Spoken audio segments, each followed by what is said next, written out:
US president Trump ভেনেজুয়েলার উপরে attack করে দিয়েছে এবং ভেনেজুয়েলার প্রেসিডেন্ট এবং প্রেসিডেন্টের ওয়াইফকে তুলে নিয়ে গিয়েছে এবং মার্কেটে আমরা এই নিউজের কারণে কি একটা বড় লেভেলের ডাম্প দেখতে যাচ্ছি। কারণ মার্কেটে আমরা যখনই একটা পুল ব্যাক দেখার পসিবিলিটি দেখি অথবা মার্কেটে পুল ব্যাক নেওয়ার প্রিপারেশন দেখি তখনই কিন্তু ট্রাম্প মার্কেটে এইরকম সিচুয়েশন করে। অর্থাৎ লাস্টলি আপনি দেখেন বিটকয়েন যখন $70,000 পর্যন্ত টাচ করেছে তখনই কিন্তু মার্কেট একটা পুল ব্যাক নেওয়ার জন্য ওয়েট করতেছিল এবং তখনই কিন্তু ট্রাম্প কি করেছে, চায়নার উপর ট্যারিফ অ্যাড করে দিয়েছে এবং মার্কেট কি লেভেলে কারেকশন নিয়েছে আমরা কিন্তু সবাই দেখেছি।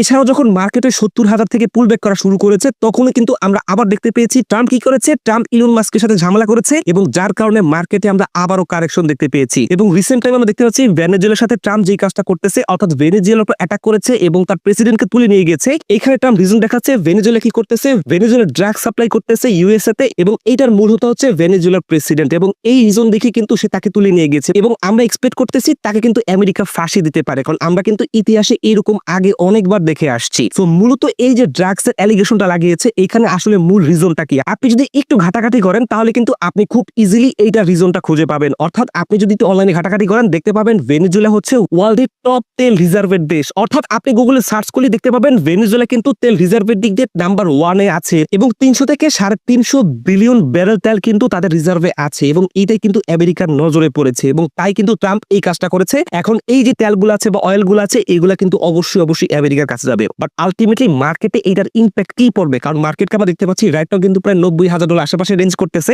এবং এটা কিন্তু বিটকয়েনের জন্য একটা সেলিং জোনের ভিতরে আছে। অর্থাৎ এইখান থেকে মার্কেটে হেভি সেলিং প্রেসার আসবে নাকি এই নিউজটা মার্কেটে কোনো ইম্প্যাক্টই ফেলবে না। সো মূলত আমরা দেখতে পাচ্ছি এখন কিন্তু উইকেন্ড চলতেছে, মানডে মার্কেট ওপেন হবে এবং এই যে মার্কেট এখন রেঞ্জিং করতেছে এইখান থেকে নিচের দিকে কারেকশন আসার পসিবিলিটি আছে। ইয়েস, কেন আছে? এই নিউজের কারণে না। আপনি যদি বিটকয়েনের লিকুইডেশন হিটম্যাপ দেখেন সেখানে কিন্তু খুব ইজিলি আপনি দেখতে পাবেন বিটকয়েনের কিন্তু প্রায় 84 থেকে 85 বা $86,000 পর্যন্ত ভালো লেভেলের লিকুইডেশন আছে। সো মূলত বিটকয়েন এই পর্যন্ত একটা কারেকশন নিতে পারে অর্থাৎ এই লিকুইডেশন হান্ট করতে পারে এবং এইখান থেকে মার্কেটে আমরা পুল ব্যাক দেখতে পারি, যেখানে বিটকয়েন আবারও পুল ব্যাক করে $94 থেকে $95,000 রেঞ্জে আসতে পারে। সো অবশ্যই মার্কেট ওপেন হওয়া পর্যন্ত ওয়েট করতে হবে, অথবা আপনি মার্কেটে যদি সেলিং প্রেসার আসে, আপনি যদি রিটেলার ট্রেডার হন, আপনি যদি ফিচার ট্রেড করেন তাহলে কিন্তু আপনি সেই মুভমেন্টটা ধরতে পারবেন। সো এই জন্য মার্কেটে যদি আমরা সেলিং প্রেসার দেখি তাহলে কিন্তু অবশ্যই আমরা ট্রেড এক্সিকিউট করব এবং আপনি যদি এই ট্রেড এক্সিকিউট করতে চান অথবা মার্কেটের ইম্পর্টেন্ট লেভেল কোনটা এবং আপনি সাইকোলজিক্যালি স্ট্রং হতে চাইলে অবশ্যই ভিডিও লাইক করে প্রোফাইল থেকে ফলো হয়ে আমাদের চ্যানেল এখনই জয়েন হয়ে নিন।